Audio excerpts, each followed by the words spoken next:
ሻሎም ሻሎም ቤተሰብ እግዚአብሔር አምላኽ ሰላምን ጸጋን ናይ ክርስቶስ ምስ ኩልኹም ከመይ ጸኒሕኩም ሎም ድማ ነዚ መዓልቲ ዝኸውን ናይ ህይወት ቃል ሓቢርና ክንካፈል ኢና ሎም እንካፈሎ ቃል ድማ መንፈሳዊ አእምሮ ዝብል እዩ ሃሌሉያ መንፈሳዊ አእምሮ ሮሜ ክዛረብ ከሎ ምዕራፍ 8 ከም ዝብል ቃል ኣሎ ደስ ዘብል ቃል ካብ 5 ጀሚርኩም ረእይዎ ስጋውያን ዝበሉ ነቲ ናይ ስጋ እዮም ዝሓስቡ መንፈሳውያን ግና ነቲ ናይ መንፈስ እዮም ዝሓስቡ እታ ሓሳብ ስጋ ምስ አምላኽ ጽልኢ ብምዃኑ ነቲ ሕጊ አምላኽ ኣይግዝኦን ኣይኮነሉን ድማ እሞ ስለዚ እታ ሓሳብ ስጋ ሞት እዩ እታ ሓሳብ መንፈስ ግና ህይወትን ሰላምን እዩ ኢሉ ሪኹም መንፈሳዊ አእምሮ እዚ አእምሮ እዚ ህይወትን ሰላምን ዘለዎ አእምሮ እዩ እዚ ማለት ሓደ ሰብ መንፈሳዊ አእምሮ እንድሕር ያለዎ ኮይኑ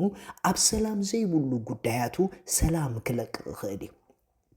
ኣብ ህይወት ዘይብሉ ነገራት ህይወት ክለቅቕ ይኽእል እዩ ኢየሱስ እንድሕር ሪኢኹሞ ጎይታ ኣብ ዝሞትሉ ስፍራ እንድሕር መጺኡ ህይወት ይለቀሎም ነይሩ ኣብ ኣውያት ዘለዎ ቦታ እንድሕር መጺኡ ሰላም ይለቀሎም ነይሩ መስፍን ሰላም ተባሂሉ ከዓ ይጽዋዕ ነይሩ ሕጂ ድማ ንሕና እቶም ናይ ኢየሱስ ዝኾንና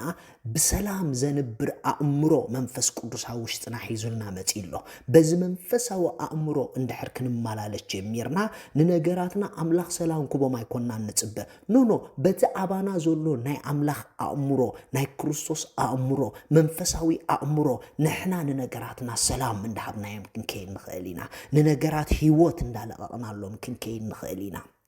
ስለዚ እዚ እምሮ ዝንድሕር ሒዝካ ኣብ ነገራት ዕውት ክትከውን ትጅምር ነገራት ክትቅይር ትጅምር ነገራት ክትዕር ትጅምር እግዚአብሔር አምላኽ ኩሉ ግዜ ኣዕርየለይ እንዳበልና ናብኡ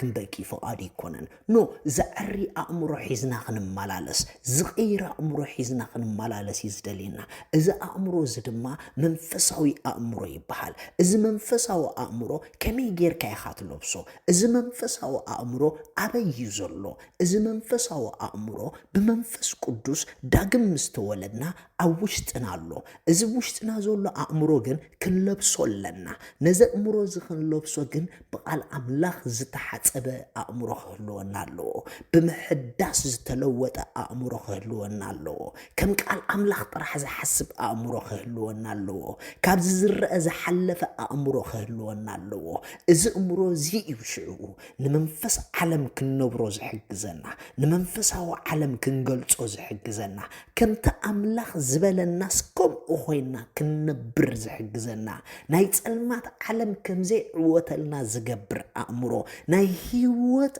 አእምሮ ሰላም ዝመልኦ አእምሮ ኣብ ሰላም ዘንብር አእምሮ ኣብ ድሓን ዘንብር አእምሮ ኣብ ዓወት ዘንብር አእምሮ ወላ ኣብ ኣሸጋሪ ጉዳይ ኣቲኻሲ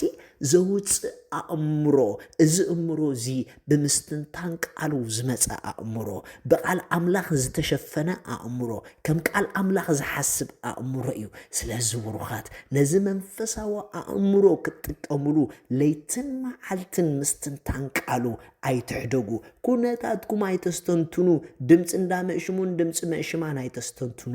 ድምፂ እቲ ልዑል ኣብ ቃሉ ዘሎ ኣስተንትኑ ከምትሱ ዝበለኒ እየ እንዳበልኩም ሕሰቡ ሽዑ ዝመንፈሳዊ አእምሮ ክትነብሩሉ ክጅምሩ ኢኹም ኣሜን